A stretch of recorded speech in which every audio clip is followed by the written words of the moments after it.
this K-Squared Airbnb key and personalized tour. So we're gonna come on this way. This step right here is already going to be fixed. You come over here, so beep, boop, boop, boop, you can come in.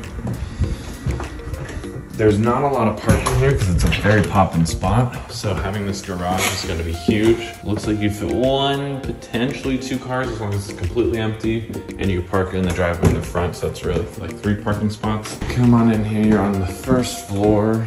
You got the living room area, chill, watch some TV. We got the kitchen area. Come in here, you know, you got your coffee cups, wine glasses, everything prepped. We're gonna have a fire pit installed. Not installed, but like a big old fire pit in here. Coming up, we're got the tables here. Boom, we still got a couple boxes for moving in. So that's the first floor.